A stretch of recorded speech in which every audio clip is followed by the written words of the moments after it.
Hello students. यहाँ पे question दिया है three identical billiard balls each of mass 1 kg are placed as shown in figure. इस तरीके से रखी है। The upper ball is smooth. Upper ball जो है वो बिल्कुल स्मूथ है। Find minimum coefficient of static friction between lower balls and ground so that the balls remain stationary. यानी कि जो हमें ये डायग्राम दिख रहा है ऐसा ही रहना चाहिए, इनमें से कोई भी बॉल इधर उधर मूव नहीं करनी चाहिए। स्टूडेंट, इसको समझने का क्या तरीका हो सकता है? अगर मैं डायग्राम में देखूं तो देखो, ये डायग्राम जो मैंने नीचे लिया है, द बिगर वन जो ब्लू कलर में लिया है, यहाँ पे मैं नेमिंग कर देता हूँ। चलो, जो ऊपर वाली बॉल है उसको मैं टी नेमिंग कर देता हूँ, जो लेफ्ट में बॉल है उसको मैं एल लिख देता हूँ, जो राइट में बॉल है उसको मैं आर लिख देता हूँ, और इनके सेंटर की नेमिंग अगर करनी है कर देते हैं। चलो, इसको ए लिख देता हूँ, लेफ्ट वाली बॉल के सेंटर को मैं बी लिख देता हूँ, और जो राइट वाली बॉल है उसके सेंटर को मैं सी लिख देता हूँ। तो ये जो ए बी सी है ये एग्जैक्टली इक्विलेटरल ट्रायंगल बन रहा है। क्या बन रहा है ये? Equilateral triangle. तो इनके जो इंटरनल एंगल्स होंगे वो 60 60 एंड 60 डिग्री होंगे। ये बात हमें क्लियर है। दूसरी बात, अगर ये 60 60 60 है, ये बात हमें क्लियर है। और ये जो ट्रायंगल बन रहे हैं इनकी जो कोई भी साइड होगी वो कितनी होगी? 2 × R, यानी किसी भी एक बॉल का रेडियस। तो ये तो हमें इस डायग्राम से एकदम क्लियर दिख रहा है। अब बात है कि यहां पे एग्जैक्टली हो क्या रहा है। देखो, लेफ्ट वाली जो बॉल है वो जो फोर्स लगा रही होगी, मैं थोड़ा सा हाईलाइट करके रेड कलर से बता रहा हूं आपको। तो लेफ्ट वाली बॉल है वो टॉप वाली बॉल पे कुछ रिएक्शन फोर्स लगा रही होगी, और जो राइट वाली बॉल है वो भी टॉप पे कुछ कॉन्टैक्ट फोर्स, रिएक्शन भी नहीं बोलूंगा, I will call it contact force. तो लेफ्ट और राइट वाली बॉल्स टॉप बॉल पे कुछ कॉन्टैक्ट फोर्स लगा रही होंगी। कहां पे? यहां पे और यहां पे। तो उनको मैं ट्रांसफर कर देता हूं एकदम आगे। तो लेफ्ट वाली जो लगा रही होगी उसको मैं ले लेता हूं एन, क्योंकि सिमेट्रिकल कंडीशन है एकदम। तो मैं लेफ्ट ने जो टॉप वाली बॉल पे लगाया है कॉन्टैक्ट फोर्स वो एन है, और जो राइट वाली ने जो टॉप बॉल पे लगाया वो भी एन ले लिया मैंने। ठीक है। अब बात करते हैं एंगल्स की। अगर पूरा एंगल 60 डिग्री है तो सिमेट्री के कारण ये एंगल 30 डिग्री होगा, इधर वाला एंगल भी 30 डिग्री होगा। तो यहां पे लिख देता हूं ये भी 30 डिग्री एंगल होगा, और ये भी 30 डिग्री होगा। अब ये जो दो एन लिए हैं, मैं बात कर रहा हूं, मैं फोकस कर रहा हूं टॉप बॉल पे। तो इनके जो इसको जो कॉन्टैक्ट फोर्स मिला है, ये जो एन है और ये जो एन है, इन दोनों के जो वर्टिकल कंपोनेंट आएंगे वो क्या आएंगे? एन कॉस 30 प्लस दूसरे का भी आ जाएगा एन कॉस 30। ये बात हमें एकदम क्लियर है। और जो टॉप बॉल है वो नहीं मूव कर रही, क्योंकि क्वेश्चन में ही बोला है कि बॉल्स रिमेन स्टेशनरी। और टॉप वाली बॉल का जो ग्रेविटेशनल फोर्स लग रहा होगा उस पर, वो एम जी नीचे की तरफ लग रहा होगा, है ना। एम क्या है? एम 1 kg ऑब्वियसली क्वेश्चन में दिया है, बाद में वैल्यू पुट कर देंगे। M is mass of each ball, क्योंकि सिमेट्रिकल है ना, सारी बॉल्स है तो मास एम ले लिया, इसकी वैल्यू 1 kg हम एन में पुट कर देंगे। अब ध्यान से देखिए, और कंपोनेंट बना लेते हैं टॉप वाली में।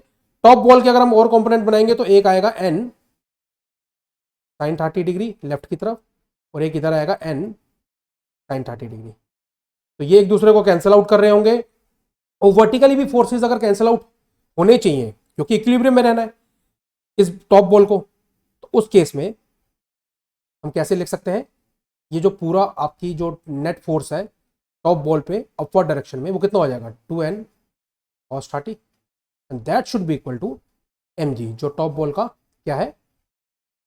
वेट है, m इंटू जी। तो यहाँ से n का आंसर हमारा कितना आ जाएगा? ये आ जाएगा mg अपॉन 2 cos 30, यानी कि 2 इंटू √3/2। तो n की वैल्यू कितनी आ गई? mg upon √3। ये बात ठीक है, बात एकदम क्लियर है। हमने कोई कंपोनेंट्स में गलती तो नहीं की, हमने एंगल्स भी सही लिए, everything is perfect till now. अभी तक सब कुछ सही चल रहा है।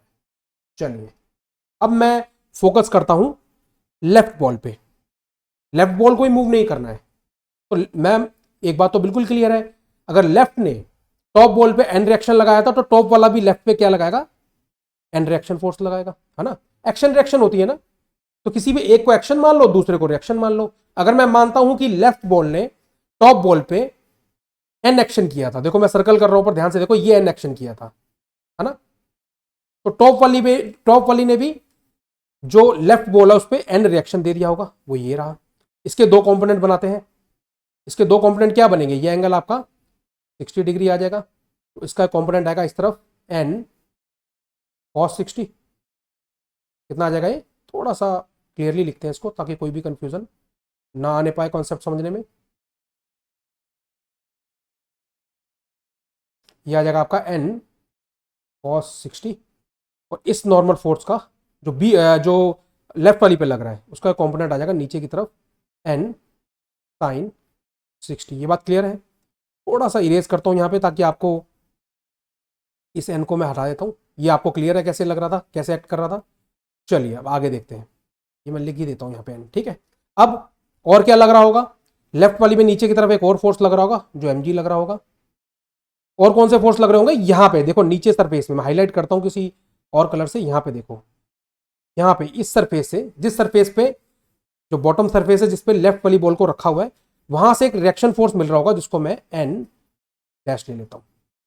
तो अब लेफ्ट वाली भी इक्विलिब्रियम में रहनी चाहिए, तो इसके वर्टिकल फोर्सेस में बैलेंस करता हूं। तो वर्टिकल फोर्सेस अगर मैं बैलेंस करता हूं तो वो क्या आएंगे, वो आने वाले हैं n dash equal to n sin 60 plus mg, यही आएंगे ना। देखो मैं डायग्राम में दिखाता हूं, this should be equal to summation of this.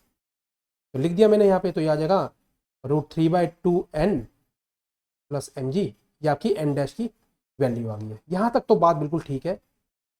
अब मैं लेफ्ट वाली बॉल को हॉरिजॉन्टली देखता हूं, तो हॉरिजॉन्टली उस पर कौन सा फोर्स लग रहा है, ध्यान से देखिए, मैं सर्कल कर रहा हूं यहाँ पे, हाईलाइट कर रहा हूं n cos 60, बट वो तो मूव नहीं करनी चाहिए। तो इसका मतलब बॉटम सरफेस पे इस तरफ फ्रिक्शन लग जाएगा, स्मॉल f लगेगा, नहीं लगेगा? और ये जो स्मॉल f है, ये जो फ्रिक्शन लगेगा, this is going to be less than equal to mu into N dash, क्योंकि यहां पे देखो फ्रिक्शन है, यहां भी वैल्यू म्यू है, और यहां भी वैल्यू जो राइट वाली बोला वहां पे भी म्यू है, तो लेफ्ट वाली पे हम फोकस कर रहे हैं। तो आई कैन इजिली से कि जो आपका n cos 60 है, that should be equal to friction, ताकि जो लेफ्ट वाली बॉल है ये इस तरफ, लेफ्ट की तरफ या राइट की तरफ मूव ना करे, है ना। बात क्लियर है? इस तरीके से कोई मूवमेंट इसकी नहीं होनी चाहिए। तो जो n cos 60 है ये, that should be equal to frictional force. Friction force क्या है, less than equal to mu into N dash. अब इसको स्टूडेंट्स हमें सॉल्व करना है।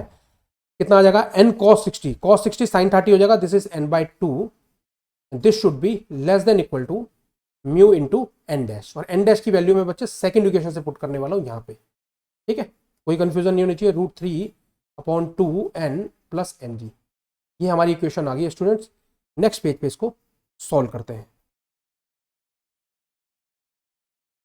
n/2 should be less than equal to mu √3/2n plus mg, √3/2n plus mg। यहां तक students ठीक है, कोई प्रॉब्लम नहीं है। n की वैल्यू इक्वेशन 1 से हम ले सकते हैं mg अपॉन √3, मैंने सर्कल किया यहाँ पे देखो, mg अपॉन √3, तो उसको पुट करते हैं यहाँ पे, कितनी आ जाएगी, mg अपॉन √3 इंटू 2 आ जाएगा, less than equal to mu, ये कितना आ जाएगा, √3/2, एन की वैल्यू आ जाएगी mg अपॉन √3, कैंसिल आउट हो गया, प्लस mg। बस अब आपको सॉल्व करना है नॉर्मली, और इसमें कुछ भी प्रॉब्लम नहीं है। mg upon 2√3 less than equal to mu, ये कितना आ जाएगा, 1 + 1/2 यानी 3/2 mg। ये mg कैंसिल आउट हो जाएंगे, 2 से 2 कैंसिल आउट हो जाएंगे। सो हमारा आंसर यहाँ आएगा mu is greater than equal to 1/3√3। कितना आंसर आ रहा है हमारा यहाँ पे, mu is greater than equal to 1/3√3। ये बात क्लियर है? तो म्यू की वैल्यू हमें क्या पूछी है क्वेश्चन में, minimum value, minimum coefficient of static friction between lower balls and ground. तो म्यू की वैल्यू या तो इतनी हो सकती है स्टूडेंट्स, या इससे बड़ी हो सकती है। तो म्यू मिनिमम क्या आएगा आपका, म्यू मिनिमम की वैल्यू 1/3√3 हो जाएगी। इससे हम अपना ऑप्शन इजिली मार्क कर सकते हैं। देखते हैं कौन सा आंसर आना चाहिए हमारा, option number B is the correct answer. अब यहाँ पे एक और क्वेश्चन है, आपको शायद यहाँ पे कहीं ना कहीं कंफ्यूजन हुआ होगा, मैं बता देता हूँ उस क्वेश्चन को, उस कंफ्यूजन को भी मैं क्लियर करता हूँ। कि जो फ्रिक्शन एक्ट कर रहा है यहाँ पे, ये देखो यहाँ पे मैं मार्क कर रहा हूँ, फ्रिक्शन जो एक्ट कर रहा है that is less than equal to mu N dash, है ना।